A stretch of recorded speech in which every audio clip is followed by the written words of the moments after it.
I recently had a fascinating conversation with CEO Lou Schillaci and founder Chairman Giovanni Di Noto. Well, after initial comments on the cloudyBoss business, the conversation quickly evolved into a discussion about the fundamental shifts in IT.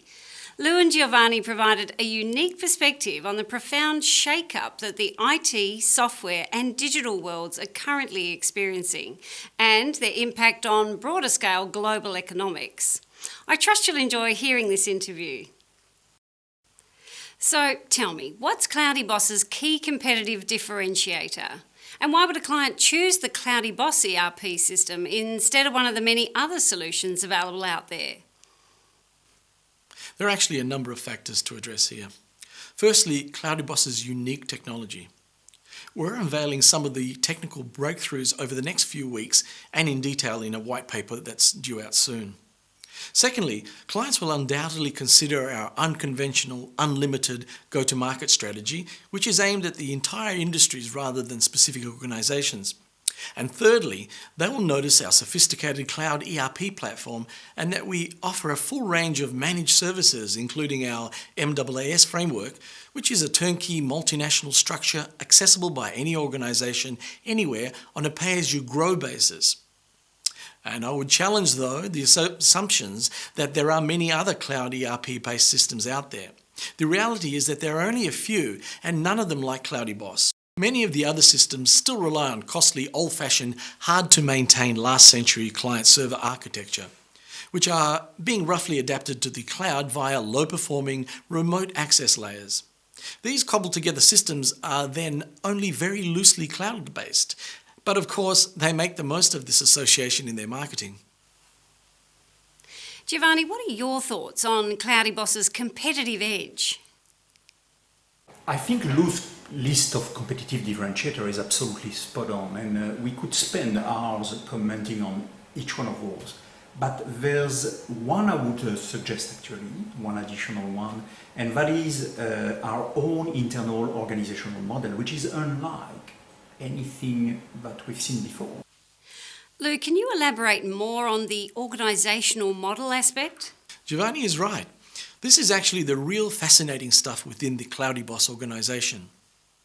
The organisational model is arguably the most important part of it all, and yet it's not obvious to the naked eye. From the outset, cloudyBoss has been perceived as a software company. There's some level of truth in this, of course. It would be foolish to deny the ever-present software dimension in everything we do. But in reality, and from the get-go, we've conceived the business very differently. We have systematically distanced ourselves from the conventional software houses. We are aware and reactive to all the issues crippling the software industry, and we don't need or want to be part of any of that. Software is undergoing a profound transition. In fact, to this day, it's mostly misunderstood. Giovanni, what are your thoughts on this and the cloudyBoss organisational model? Analyzing the core issues in IT and cloudyBoss response to them is like Newton explaining gravity and why apples ultimately fall from trees. Take the context, for example, the entire IT context. The IT industry keeps on thinking about itself as a standalone vertical market with segments such as software, hardware, middleware, services, and so forth. In our view, this is wrong and distorts unsustainably all sectors of the economy. Many traditional mammoth-like software organizations have built their entire business model on the basis that their product is of low quality, full of bugs, vulnerable to hacking, and will ultimately fail. They then charge their clients inflated fees for support, fix, issue new faulty releases, and perpetuate the mess.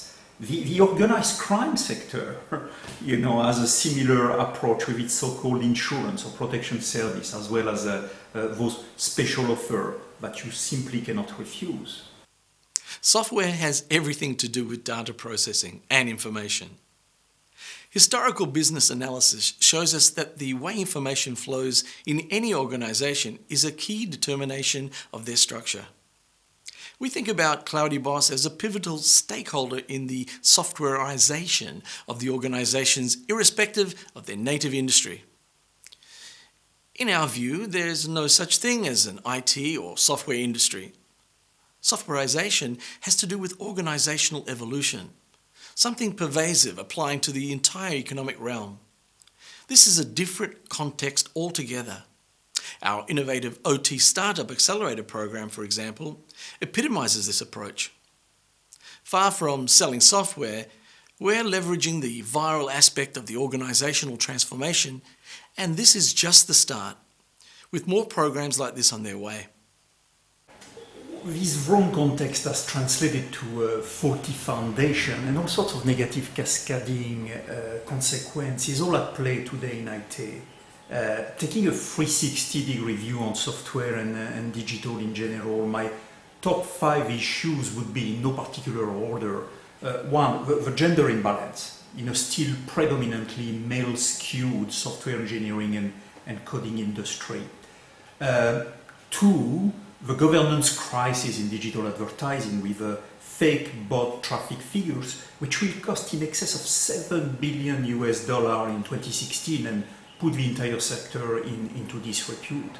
3, the destructive limitation imposed by conventional software licensing and intellectual property rights, which drive ghostwriting practices, a main reason for skill shortage and bad quality into code, and in my view somehow connected to tax avoidance and tax evasion issues. 4th, vice versa, the unsustainable, dispersive, free-riding problem with the open source movement. And 5, the difficulties and barriers in implementing a true agile culture, which translate to productivity gaps, IT fallouts, fiascos, and slow down most enterprises, both in the private and public sectors. What has been cloudyBoss's response to this situation? Well, with the benefit of hindsight, I'm actually amazed how simple the answer to all these issues is.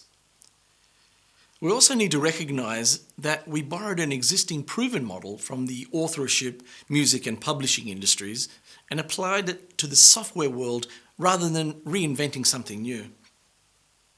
While it all started on the engineering side, driven by real-life talent management hurdles, we quickly realised that we could broaden the scope to the whole organisation and beyond it to make it about changing the way we work. Perhaps that is where the innovation lies. We've developed our operation model over the past 5 years and encapsulated it in what we internally called APEASE, an acronym for Agreement, Partner, Executive and Software Engineers.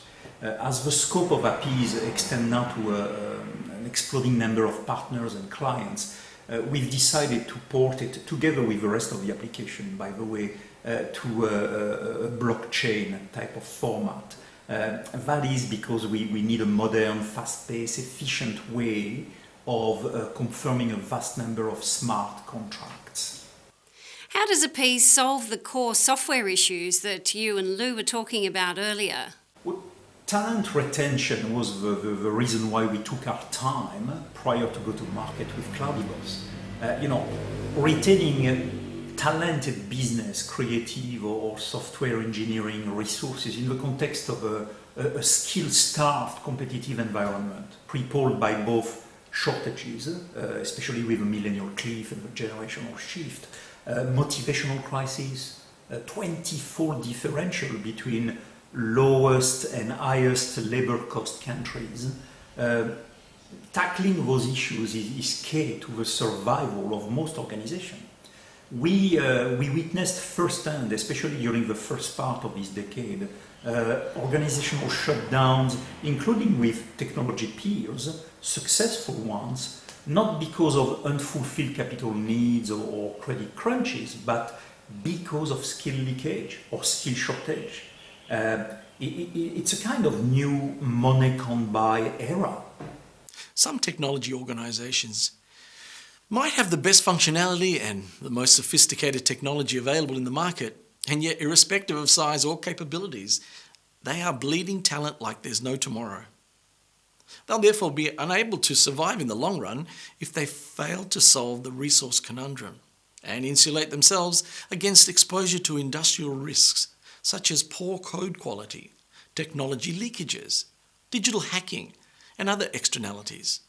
cloudyBoss APEASE directly derives from these real-life operational dynamics, as well as hard-earned lessons in talent management learned at the coalface with engineers, creatives, and executives. There's a lot of talk about millennials, and the topic has gathered so much intensity that some are now pointing out potential generational divides and discrimination. Well, what are your thoughts on this? Somewhere along the way, the millennial discourse became so saturated that it started hiding the real central topic with millennial, and that is the millennial cliff, a unique demographic event in the history of humanity. Talking about how millennials differ from previous generations because of their allegedly higher level of connectedness is rather unimportant. For instance, as far back as humanity can remember, the next generation has always brought something new with respect to the previous one. So there's little point in talking about those differences, as there will be pretty soon little point in talking about the differences between today's connected millennials and tomorrow's first generation of hybrid, bionic, immortal transhumans. And vice versa. The so-called millennial cliff is a unique demographic event in the history of humanity, derived from the convergence of multiple medical, fiscal and social factors, which is creating economic and organisational havoc because of a proportional overall workforce size reduction. Subsequently, there's a higher exposure to new types of industrial risks and supply disruptions, as well as unsustainable fiscal challenges with pension systems, cost of healthcare and taxation in general. This demographic transition is further compounded by accelerating urbanisation and many other sustainability and social stability issues.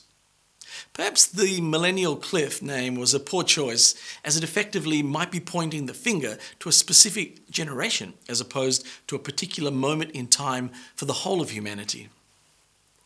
Back to cloudyBoss's APEASE organisational model, can you give me more details on how this works? High quality breakthrough code constitute cloudyBoss lifeblood. Okay? Similarly to the music or publishing industries, we recognize the importance of authorship and the close ties between code ownership and quality. At cloudyBoss, you literally own what you write. What I mean by that is that beyond compelling stock option schemes, we also have those in place in APEASE. cloudyBoss contributors, engineers, entrepreneurs, executives, enjoy ongoing royalties for the entire usage lifetime of their inputs, rather than, in comparison, meager one-off ghostwriting fees, also known as salaries or wages. So this model turns skills and outputs into assets that keep on delivering returns long into the future. Has anyone else thought of this before? Well, other conventional software houses have understood the importance of individual code ownership before us. Their response has triggered a boom in the own software development model, the so-called app phenomena, which refers to the proprietary or system-bound distribution channels, in other words, the app stores.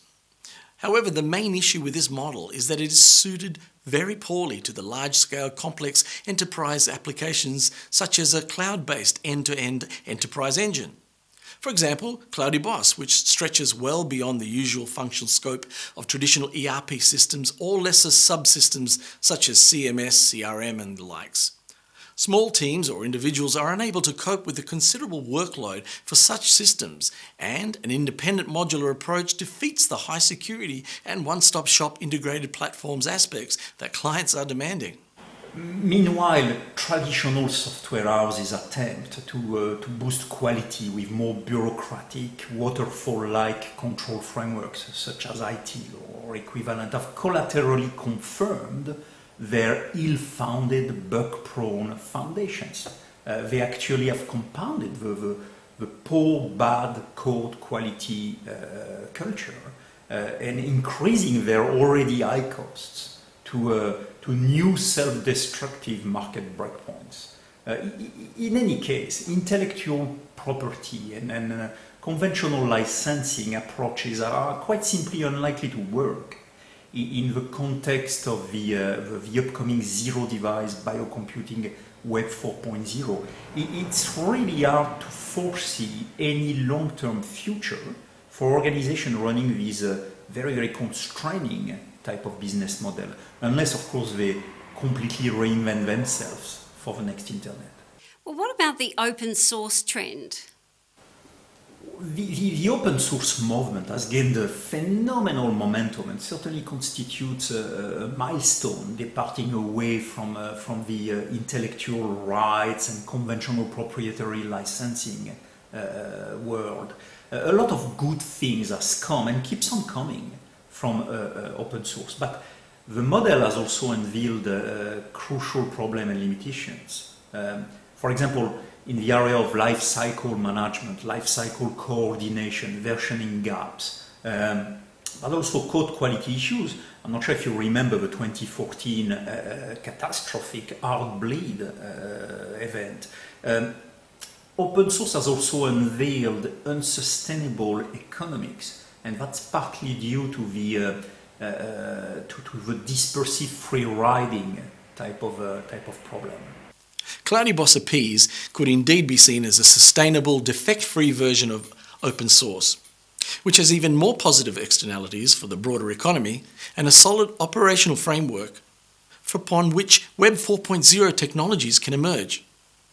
In the short term, it's already demonstrated its ability to widen the gap with our nearest competitors via higher engineering loyalty, greater execution speed, unseen before code accuracy, quality, and performance. You talked earlier about unethical behaviour in IT, such as the tax avoidance issues. Board of directors, especially but not exclusively in IT corporation, must find the courage, the guts, the audacity for the hard, difficult, introspective self-scrutiny. They need to start taking much more seriously their corporate social responsibility and governance role. They need to realize the true nature of the discipline that they are dealing with. Automation, artificial intelligence, Internet of Things, and other weapons of mass disruption are all reaching key inflection points this decade. Let's stop kidding ourselves. Let's tell the story for what it is. All of those tools, pervasive organizational softwareization, is about massively destroying human jobs across all sectors of the economy. So if you are an ethical board, if you claim people centricity, if you really live by your ethics, you have a duty. You must absolutely reconcile your mission against taxation. Okay? Last century boards were all about protecting shareholders' long-term value against the short-term executive team's views and interests. But this is completely out of context in the context of 21st century client-driven, people-centric organization. If you are not actively talking, both at board and executive teams level, about innovative, effective, not decorum, effective tax maximization strategies, I'm afraid that your days are numbered. Now I understand that investors and shareholders might dislike what I say. Good luck with that. My view is that they would be wrong and ill-advised to think that way. Lou, what's your executive team's perspective on taxation? Everyone is on board with this, and we are currently refining the details of our taxation strategy over each of the territories we're operating with. Traditionally, taxation tends to be viewed as a corporation post-income burden, mostly because of fiscal regulations themselves, but also obsoleting accounting treatment and configuration. cloudyBoss sees taxes differently. Via our interaction with clients, partners, vendors and allies, we consume directly and indirectly a considerable amount of public services and assets without which we could not do and operate our business. Think of roads, networks, infrastructures, public safety and so forth. Taxes are the purchasing price for these services, and governments, local, state, federal and international, are some of our most strategic service providers, with whom we need to cultivate a responsive relationship, as pricing does not seem to be their speciality. From this perspective alone, any corporate tax minimisation activity, including deliberate avoidance or evasion, is idiotic, and we see it as a sign of bad management. Why would you self-disrupt a vital part of your supply chain? We actually prefer increasing our ability to scrutinise and strengthen our supply chain for enhanced and better services. Some of the practical, down-to-earth topics we are going through in the definition of our tax maximization strategy include policy items such as the setup of an adequate increasing sliding scale, typically at odds with the common corporate taxation threshold. The payment mechanisms, how do we pay more tax over jurisdictions which are unequipped to receive more taxes than expected. Independent auditing, service level review as applied to public services and public assets. Applicable tax jurisdiction, who do we pay? Do we pay locally, state, national, international jurisdictions? How do we allocate? And then, of course, very, very important, anti-bribery policies.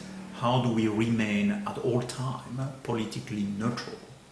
And how do we not interfere ever with the operations of governments? But our research and debates on the deep relationships between automation and taxation actually go much further than this, leading us to a macroeconomic perspective on this topic. From a CSR perspective, we're experiencing the urge to take a leading policy advisory role on this difficult subject, such as high taxation level for automation and the otherwise potentially devastating impact of machine learning on social fairness. One might see this as an untenable, self-destructive management position, but our daring view is that any other position would be a much more dangerous, self-delusional one, with greater risks from inaction down the track. Fortune favours the bold. Giovanni, Lou, thank you very much for your time today. It's fascinating exploring the fundamental shifts in IT. I can see why cloudyBoss is getting a lot of attention because of your unique way of tackling a whole range of organisational issues. As you said, Giovanni, analysing the core issues in IT and cloudyBoss's response to them, well, it's like Newton explaining gravity and why apples ultimately fall from trees. It's a vast subject and one cloudyBoss has taken a very different approach to.